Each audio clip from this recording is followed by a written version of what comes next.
اب سوال یہ پیدا ہوتا ہے کہ اگر کوئی شخص بے وضو تھا تو کیا وہ تسبیحات، ذکر و اذکار یا پھر قرآن مجید کی تلاوت، جس طرح سورہ بقرہ کی آخری جو 2 آیات ہیں یا پھر آیت الکرسی ہے یا پھر چاروں کل ہے، یہ بغیر وضو پڑھ سکتا ہے؟ اور اسی طرح کیا بستر پر لیٹے لیٹے آیت الکرسی، چاروں کل، قرآن مجید کی تلاوت، ذکر و اذکار، تسبیحات، درود پاک یہ پڑھ سکتے ہیں؟ السلام علیکم ورحمۃ اللہ۔ معزز خواتین و حضرات، سونے سے قبل ہمارے کچھ معمولات ہوتے ہیں۔ سونے سے پہلے ہم لوگ ذکر و اذکار، تسبیحات وغیرہ کر سوتے ہیں۔ اسی طرح بعض ہمارے بھائی اور بہنیں جو ہیں وہ سونے سے پہلے آیت الکرسی کی بھی تلاوت کرتے ہیں، جو کہ بہت ہی اچھا ہے۔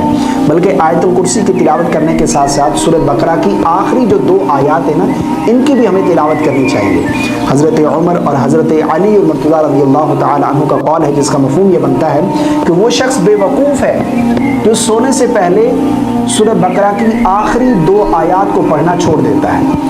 تو اس سے معلوم ہوا کہ سورہ بقرہ کی آخری جو 2 آیات ہیں ان کی بھی تلاوت کرنی چاہیے، اور اسی طرح آیت الکرسی بھی پڑھنی چاہیے، سورہ فاتحہ بھی پڑھ کر سونا چاہیے، اور اسی طرح تسبیحات فاطمہ اس کو بھی پڑھنا چاہیے، چاروں کل پڑھ کر ہمیں سونا چاہیے۔ کل ملا کے یہ ہے کہ ہمیں ذکر و اذکار، تسبیحات، اللہ کا ذکر کر سونا چاہیے۔ لیکن بدقسمتی سے آج کل یہ جو موبائل ہے نا، بس یوں ریلز دیکھتے دیکھتے نہ جانے کب آنکھ لگ گئی، کب نیند آ گئی، کب موبائل سینے پہ گر گیا، اور ایسے ہی ریلز دیکھتے دیکھتے سو جاتے ہیں۔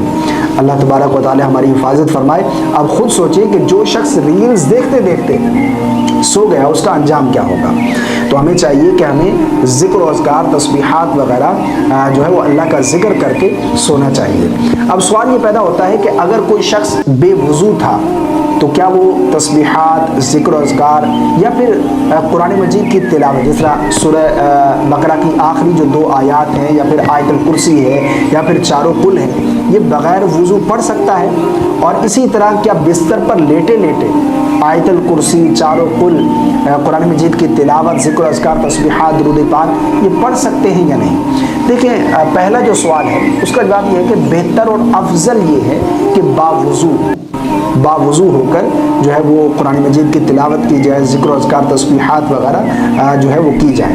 لیکن اگر کوئی شخص بغیر وضو بھی تھا، جب بھی اس کے لیے پڑھنا جائز ہے، لیکن افضل اور بہتر تو یہ تھا کہ باوضو ہو، وضو کر آپ جو ہے وہ تسبیحات، ذکر و اذکار جو ہے وہ قرآن مجید کی تلاوت کرے۔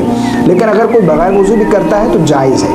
اور اسی طرح دوسرا جو سوال کا حصہ ہے کہ بستر پر لیٹے لیٹے کیا ہم پڑھ سکتے ہیں؟ جی ہاں، بالکل پڑھ سکتے ہیں۔ بستر پر لیٹے لیٹے بھی آپ پڑھ سکتے ہیں۔ اس میں بھی بہتر اور افضل یہ ہے کہ آپ اٹھ کر، بیٹھ کر، قبلہ رخ ہو کر بیٹھے اور قرآن مجید کی تلاوت کریں، ذکر و اذکار، تسبیحات وغیرہ، سورہ فاتحہ پڑھنا جائے، جو بھی آپ نے پڑھنا ہے آپ پڑھ کر اس کے بعد پھر سو جائیں۔ لیکن اگر کوئی بستر پر لیٹے لیٹے پڑھنا چاہتا ہے، قرآن مجید کی تلاوت کرنا چاہتا ہے، تو اس کے لیے علماء نے لکھا ہے کہ ادب یہ ہے کہ ایسا شخص اپنے پاؤں جو ہے وہ سمیٹ لے، اس کے پاؤں پھیلے ہوئے نہیں ہونے چاہیے، یعنی وہ پاؤں جو ہے سمیٹ لے، اس کے بعد پھر قرآن مجید کی تلاوت کرے، یہ ادب ہے۔ تو ہمیں چاہیے کہ ہمیں سونے سے قبل ذکر و اذکار، تسبیحات وغیرہ کر سونا چاہیے۔ بلکہ نبی کریم صلی اللہ علیہ وسلم کی سنت مبارکہ تھی کہ آپ صلی اللہ علیہ وسلم سونے سے قبل قرآن مجید کی آخری جو 3 صورتیں ہیں ان کو آپ تلاوت کرتے، اور اس کے بعد پھر اپنے ہاتھوں پر پھونکتے، اور پھر جہاں تک ممکن ہوتا ہاتھ پھیر کر آپ صلی اللہ علیہ وسلم سوتے۔ یہ نبی کریم صلی اللہ علیہ وسلم کی سنت مبارکہ تھی۔ اللہ رب العالمین ہم سب کو عمل کی توفیق عطا فرمائے۔ مجھے امید ہے آپ کو میری بات سمجھ آ گئی ہوگی۔ السلام علیکم ورحمۃ اللہ۔